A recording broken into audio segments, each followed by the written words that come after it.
Hi, Jim Hartley, Idaho Defense.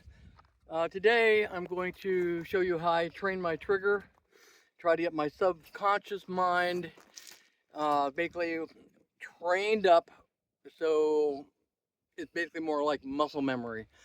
Uh, Behind the scenes, your mind wants to basically work. You have your conscious mind and you basically have your subconscious mind. When you're thinking about things analytically, you're using conscious mind. When you basically are just out and observing and reacting, and you're using more or less your subconscious mind. So for fast practical combat shooting, you want to basically be an observer and let the subconscious mind do what the subconscious mind knows it needs to do. For example, you've trained front sight, well, what do I want to say, equal height, focus on the front sight. You've trained that, you've thought that, a million times, you hear that by your instructors a million times. Okay, but you don't want to think it while you're shooting. You want to just see it and react. Now, we know that sight picture is important, but trigger control and the stroke of the trigger is also the other 60-70% of that particular equation.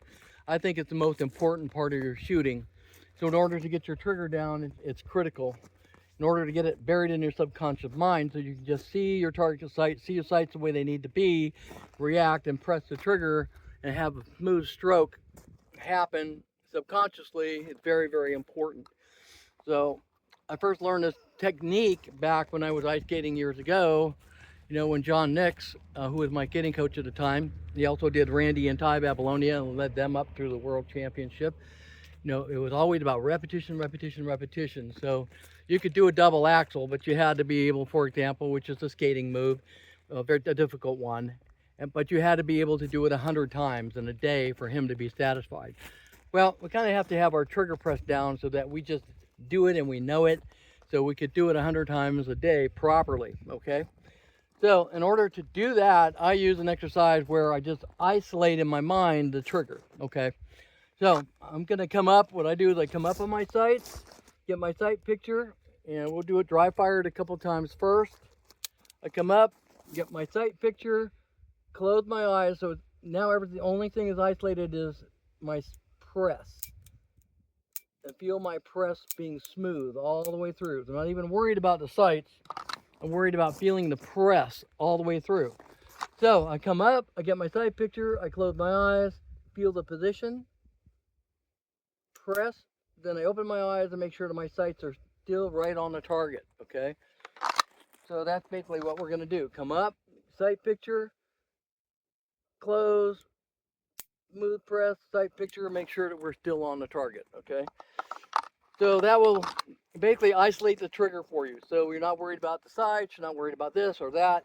You're worried about just smoothly pressing through the trigger, getting the feel of where that is, and verifying that you haven't moved the sights off of the target through the press, okay?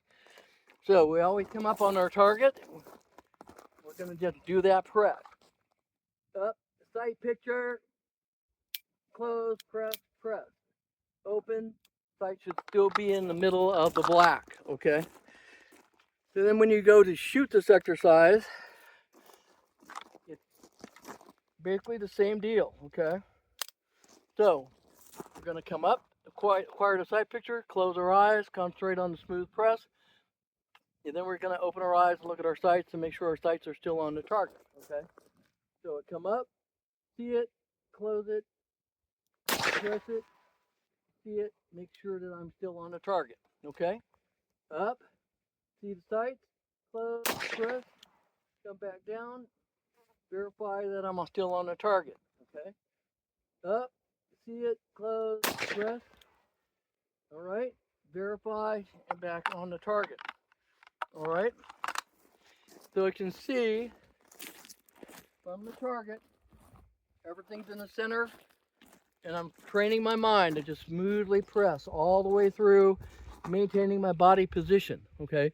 Not allowing my hands to move or dip or the body to sway, but just making sure that I'm stable, I see it, close it, press it, and then recover, all right?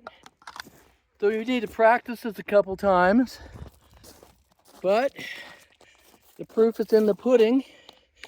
All right. And then once you've trained your mind, it's just going to be a matter of smoothly coming through and pressing all the way through the shot, okay? So, that is how we train that. All right, so it's just repetition, repetition, repetition. Up, see the sights, close, press the shot, open, and I should still be on the mark, okay? So we do this dry firing with an empty gun, okay?